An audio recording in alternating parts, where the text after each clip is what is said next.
ఎల్ల రైజింగ్ అవుతుంది చెప్పు. ఇండియా షేనింగ్ అని అప్పట్లో ఒకళ్ళు వాగినరు, వాళ్ళు అడ్రస్ లేకుండా వీకినరు. ఇక నువ్వు ఎవరు పెట్టుకున్నట్టు నిన్న ఇయ్యాల 2 ఇంగ్లీష్ ముక్కలు వచ్చినోని ఆయన తెలంగాణ రైజింగ్ అట. తెలంగాణ రైజింగ్ కాదు, అనుముల బ్రదర్స్ రైజింగ్. తెలంగాణలో అదానితో పోటీ పడుతూ ఆస్తులు ఎవరికన్నా సృష్టించుకుంటున్నారంటే అనుముల బ్రదర్స్, రేవంత్ బ్రదర్స్ రైజింగు. తెలంగాణ మాత్రం ఫాలింగ్, ఇది పక్కా. నువ్వు ఎవరినన్నాడు? నీకు శాతనైతే నీ కొండారెడ్డిపల్లెకి పోయి ఆడ కూర్చో, రచ్చబండ మీద కూర్చొని పోలీసు వాళ్ళని పక్కకు పెట్టి అడుగు, చెప్తారు రైజింగా ఫాలింగా ఏందో చెప్తారు. 12 నెలల పాలన మొత్తం అసత్యాలు, అర్ధసత్యాలు, అటెన్షన్ డైవర్షన్ స్కీములు తప్ప నువ్వు పీకింది ఏందని నేను అడుగుతా ఉన్నాను. ఒక హ్యాబిచువల్ లయర్ లాగా ఒక అలవాటుతో అబద్ధాలు ఆడే అబద్ధాల కోరు మాదిరిగా అటెన్షన్ డైవర్షన్ టెక్నిక్లు, మీడియా మేనేజ్మెంట్ టెక్నిక్లు తప్ప నువ్వు చేసింది ఏంది రేవంత్ రెడ్డి నేను అడుగుతా ఉన్నాను. ఇవాళ నేను అందుకే సూటిగా అడిగేది, అప్పుల చాటున అప్పులు అప్పులు అప్పులు అంటే తప్పుడు కూతల మాటున మళ్ళొక్కసారి నీ అసమర్థతను కప్పిపుచ్చుకునే ప్రయత్నం చేస్తే ఊరుకోము, వదిలిపెట్టాం. అందుకే వాస్తవాలు చెప్పడానికే ప్రజలకు ఈ ప్రెస్ మీట్ పెట్టినా, నేను తిట్టడానికి కాదు. మీరు గద్దెనెక్కిన మొదటి రోజే నిజానికి మా నాయకుడు మా కేసీఆర్ గారు చెప్పినారు, వాళ్ళను ఒక 3-4 నెలలు ఏమనకండి, నిర్మాణాత్మక ప్రతిపక్షంగా ఉండండి, శాసనసభల శాసన మండలిలో బయట అక్కసు వెలగక్కినట్టు ఉండొద్దు, మనం పద్ధతిగా ఉండాలి, మనం తెచ్చిన తెలంగాణ, కష్టపడి తెచ్చిన తెలంగాణ ఇది, ఎవరికి ప్రజలు అధికారం ఇచ్చినా తెలంగాణ బాగుండాలని కోరుకోవాలి, ఏమనకండి అన్నారు. మేమేమో అనలే. కానీ నువ్వు మొదటి రోజు నుంచి మొదలు పెట్టినావు అసెంబ్లీలో కారు కూతలు, పిచ్చివాగుడు, శ్వేతపత్రాల పేరిట డ్రామాలు తప్పలేదు. నువ్వు శ్వేతపత్రాలు పెడితే మేము శ్వేతపత్రాలను బయట పెట్టినాం.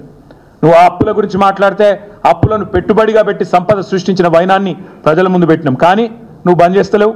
మళ్ళీ నువ్వు, మీ మంత్రులు, మీ మీడియా మేనేజ్మెంట్ టెక్నిక్లతోని ఒక అబద్ధాన్ని 100 సార్లు చెప్తే నిజమవుతుంది అన్నట్టు అదే మాట పదే పదే పదే పదే పాడిందే పాటరా అన్నట్టు ఇవాళ మళ్ళొక్కసారి అసెంబ్లీలో ఎండగట్టినాం, మిమ్మల్ని బయట ఎండగట్టినాం, అయినా మళ్ళీ అదే సొల్లు పురాణం చెప్తా ఉన్నారు. కాబట్టి ఇవాళ మేము మళ్ళీ చెప్తా ఉన్నాం. అయినా ఇవాళ ఎందుకు వచ్చినాయి ఈ దొంగ ముచ్చట్లు? సంవత్సరం అయిపోయింది. సంవత్సరం అయిపోతే నువ్వు సాధించిన విజయాల గురించి చెప్పుకోవాలి. గొప్పగా ఇది చేసినాం, అది చేసినాం, పొడి చేసినా అని చెప్పుకోవాలి. కానీ నువ్వేం చేస్తున్నావు? నువ్వు కావాలని అప్పులు గిప్పులు అని మళ్ళీ తప్పుడు కూతలు ఎందుకు కూస్తున్నావు? ఒకటే ఒక కారణం. ఎందుకంటే నీ బాధ ఏంది? నీ 6 గ్యారంటీలు 100 రోజులు అన్నావు, దాని మీద చర్చ జరగద్దు.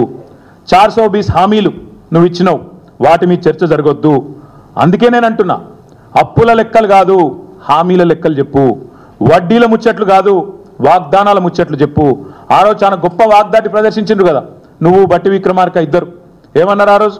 ఒక టీవీలో చర్చ కూర్చోబెట్టి, మరి చాలా చెప్తున్నారు మీ ఇద్దరు అడ్డగోలు హామీలు ఇస్తుండ్రు, అవుతుందా మీతోని అని అడిగితే, మాకు అణువు తెలుసు, అనా పైసతో సహా లెక్కలు తెలుసు అని చెప్పి పెద్ద పెద్ద డైలాగులు కొట్టి ఆ రోజు టీవీల ముందు సొల్లు పురాణం చెప్పింది నువ్వు, నీ డిప్యూటీ సీఎం కాదా?